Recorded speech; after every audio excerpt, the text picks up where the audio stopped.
जय हिंद दोस्तों। आज की इस वीडियो में हम लोग कुछ इस प्रकार के सवालों को सरल करना सीखेंगे। दोस्तों, इस प्रकार के सवालों को हमने पहले ही लगा रखा है, लेकिन दोस्तों कुछ लोगों ने कमेंट किया कि सर इसी प्रकार के और भी सवाल लगवा दीजिए जिससे हम लोग को एकदम अच्छे तरह समझ में आ सके। तो यहाँ पे हमने एक बार फिर से 3 ठो सवाल लेकर के आया है। और दोस्तों, सबसे पहले मैं आपको इन तीनों सवालों को समझाऊंगा।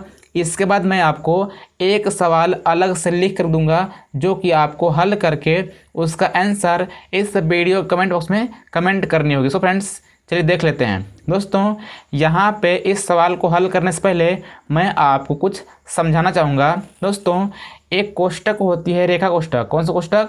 रेखा कोष्टक। और दोस्तों, रेखा कोष्टक कुछ इस प्रकार से होती है जो कि संख्याओं के ऊपर होती है। जैसे कि यहाँ पर ये वाला कोष्टक रेखा कोष्टक है। अब दोस्तों, इसके बाद होती है छोटा कोष्टक। कौन कोष्टक?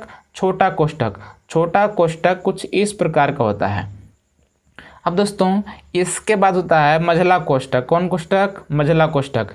मझला कोष्टक कुछ इस प्रकार का बना होता है। और दोस्तों, इसके बाद होती है बड़ा कोष्टक। बड़ा कोष्टक कुछ इस प्रकार का होता है जो कि चरखूट होता है। अब दोस्तों, इस प्रकार से अगर आप जब भी इस प्रकार के सवालों को लगाते हैं और उसमें अगर कोष्टक दिया है तो सबसे पहले हल करेंगे रेखा कोष्टक। कौन करेंगे? ये वाला कोष्टक, यानी कि रेखा कोष्टक। तो सबसे पहले हल करेंगे रेखा कोष्टक। तो सबसे पहले हल करेंगे रेखा कोष्टक। और दोस्तों, इसके बाद हल करेंगे छोटा कोष्टक, इसके बाद मझला कोष्टक, इसके बाद बड़ा कोष्टक। जैसा कि यहाँ पर पहला सवाल है 2 छोटा कोष्टक 12 - 3 और +4 छोटा कोष्टक 10 - 7। अब दोस्तों, यहाँ पर केवल और केवल छोटा कोष्टक ही है तो कोई दिक्कत नहीं है। यहाँ पे इसी को हल करेंगे, यानी कि 12 में 3 घटेगा तो बचेगा 9 और +4 गुणा 10 में घटेगा 7 तो बचेगी 3। अब दोस्तों, यहाँ पे हो जाएगा, अगर किसी भी कोष्टक के बाहर कोई संख्या हो और उस दोनों के बीच में कोई चिन्ह ना हो तो आप ये समझिएगा कि यहाँ पर गुणा का चिन्ह होता है। तो इस प्रकार से हो जाएगा 9 दूनी 18 +4 3 12, यानी कि 18 12 30।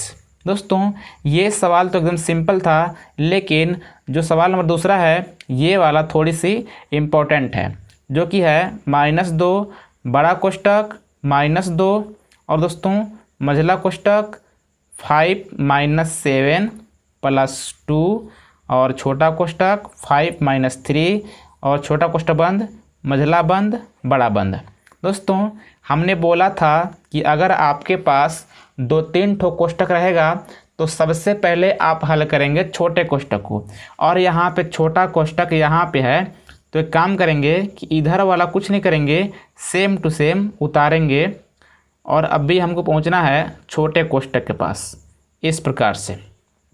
अब दोस्तों, हमने बोला था कि अगर किसी भी कोष्टक और किसी भी अंक के बीच में अगर कोई चिन्ह नहीं रहेगा तो वहाँ पे होता है चिन्ह गुणा का।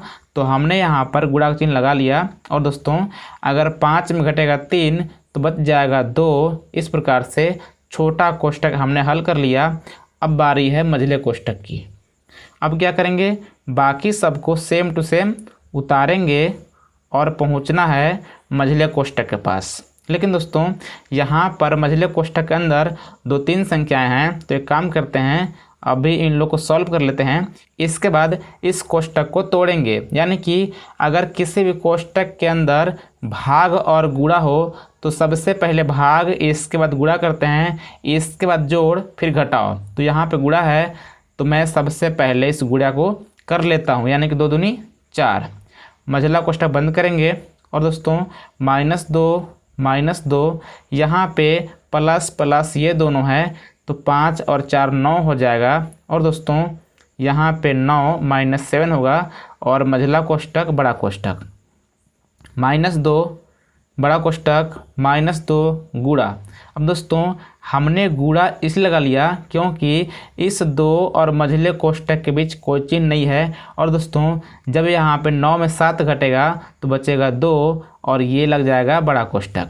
दोस्तों -2 और माइनस माइनस का गुणा होता है माइनस, और 2 दूनी 4, यानी कि यहाँ हो जाएगा माइनस में 4। और दोस्तों ये वाला माइनस में 2 पहले से था, तो इस प्रकार से इसको आप बंद कर सकते हैं। और दोस्तों माइनस माइनस का गुणा होता है प्लस, और 2 चौको 8, तो इस सवाल का आंसर हो जाएगा 8। अब दोस्तों उम्मीद करता हूँ कि आपको ये वाला सवाल भी बहुत ही अच्छे ढंग से आ गई है।